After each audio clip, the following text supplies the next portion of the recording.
Hi friends, it's Deanna here today, and today we're going to be talking about necklines. This time we're going to be talking about facing. Sometimes you want to do something different with your neckline other than neckbands, and facing is a great way to do a little something different. I feel like facing makes it look a little bit more dressy. Neckbands look a little sportier to me, so like when I want to dress up a dress or something like that, I think facing is a great way to do it. So I'm going to show you just how easy it is to turn any neckband and add some facing to it so you can just do it super easy and super quick. So let's get to it.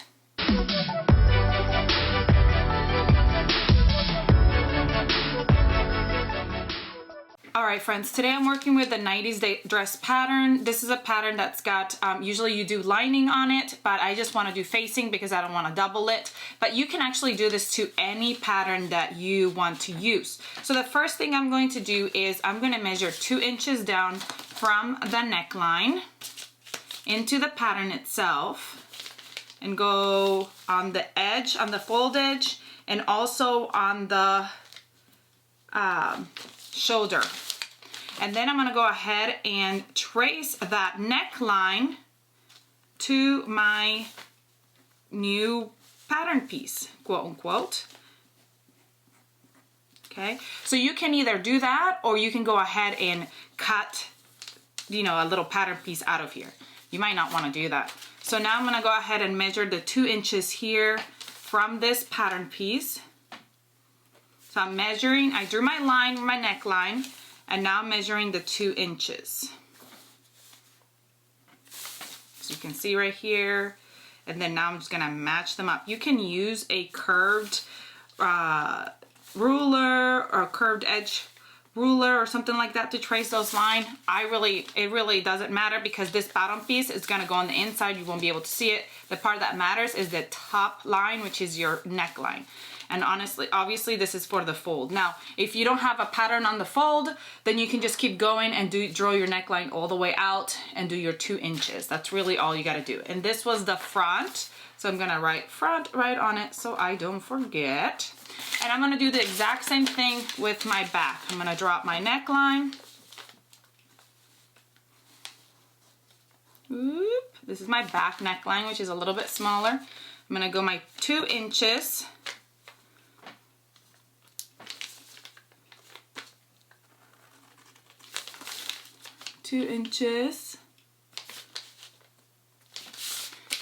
And then I'm gonna measure my 2 inches all the way around. This is my fold and this is my back piece. Now we're gonna go ahead and cut our pieces out. These are our pattern pieces now. All right, friends, now I've got my front and my back facing pieces. I already have my front and my back cut out, just the regular dress pieces. So what I'm gonna do is I'm gonna use my fabric. Now, because this is gonna be on the inside of your dress, you can actually use coordinating fabric. I like to just use the same fabric if I've got enough of it, or sometimes I'll use a fabric that's close to my skin color and just tuck it under. You can also use, I mean, pretty much anything to put on the inside. It's going to be tucked under like this kind of, so you won't be able to really see it, but a little of the edge might poke through, like if you're tilting down or anything. So if that's a issue for you, you might want to just go ahead with the same color fabric. Now, I have a lot of people ask me what kind of fabrics can I mix when I'm doing this. So right now I'm using double brush poly for this pattern that I'm going to be sewing today. I would recommend that you stick with a fabric that is similar in weight and in stretch percentage. You don't want to use something that's really heavy on something that's a lighter fabric because it might constrict. You don't want to use something that is too loose on something that is tighter because it might wrinkle up and not give you the effect that you're looking for.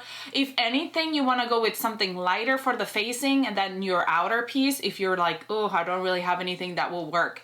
But my main recommendation is to try to stick with the same fabric base, so that way you don't have something that's maybe stretched out or something like that. But It's always worth to just give it a try if you have something else that you want to try.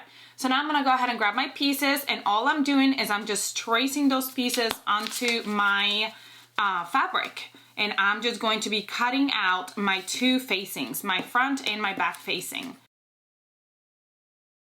All right, so this is going to replace my neckline for my dress. Now, some people like to add a little bit of interfacing to kind of stiffen the inside of the color so it kind of sits flatter and neater. Just a little tip on that, if you are going to put interfacing, which is up to you, I am not going to do that. But if you are, you want to use a knit interfacing. If you use a regular interfacing, which is not knit, then your color will be tight. It won't be loose around the neckline. And when you try to put it on, it's gonna be really hard to do it. And I've done that before. Made the mistake before, I didn't. Anyway, just let me tell you, is not a pretty thing. And then you'll get frustrated, and then you'll stretch it all out, and it won't work, and you'll just be annoyed, and then you'll have to redo the neckline, and just trust me on it. Use the knit interfacing if you plan to use interfacing, and you can just use the same pattern pieces to cut that out. Now we're gonna go ahead and prep these. So if you're using interfacing, you would put the interfacing to the wrong side of your facings. If you're not, which I'm not, we're gonna grab the one facing, the front facing, and the back facing, and we're going to place them right sides together at these raw edges right here. And then we're gonna go ahead and sew those raw edges. Now, while I'm at it, I'm gonna go ahead and put my pattern piece top together.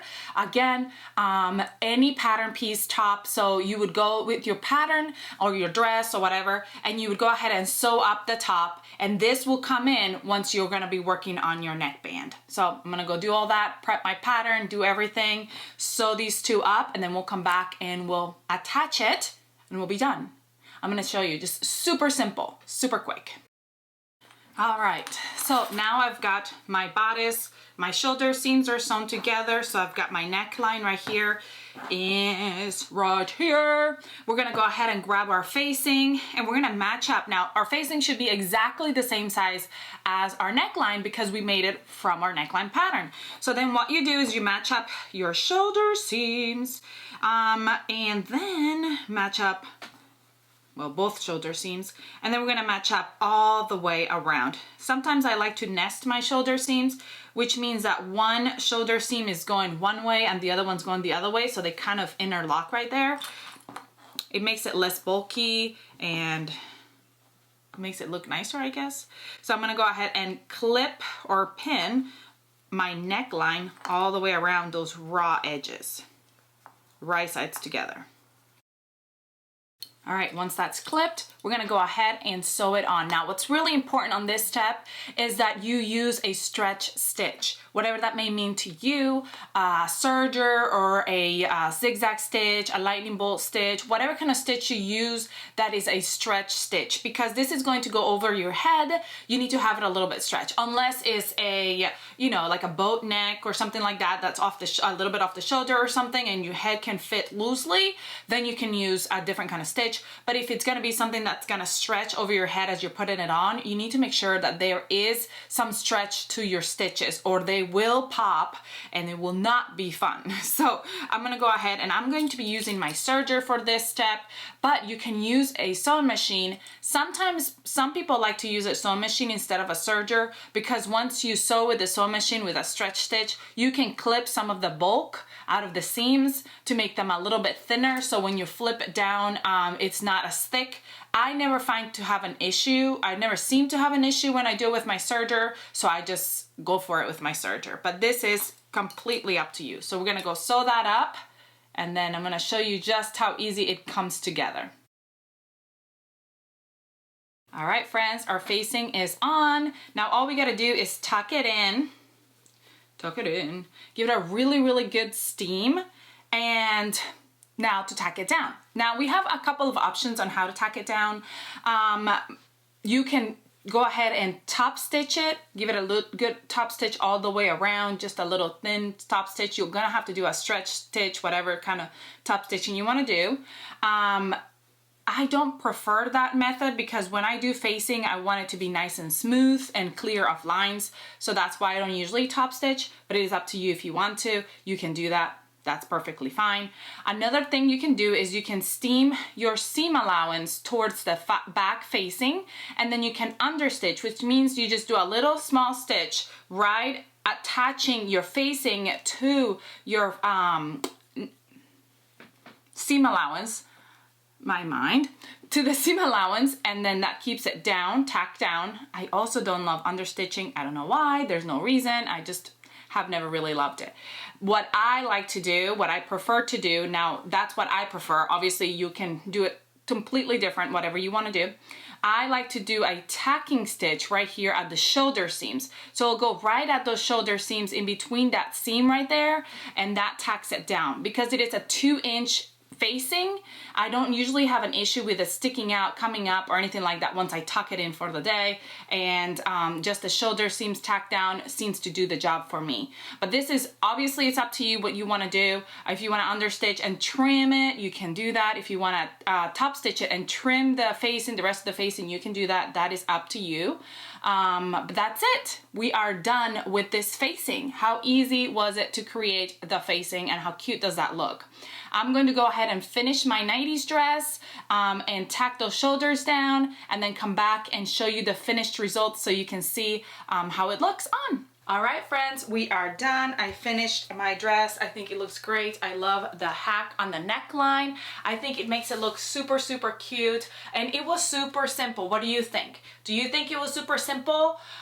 Please comment, like, share, subscribe if you haven't, so you never miss any of our videos. Come find us on Facebook and Instagram so you can see what everybody's making and you can be inspired, and then you can inspire us as well. I hope you have a great rest of your day, and I'll see you all next time. Bye!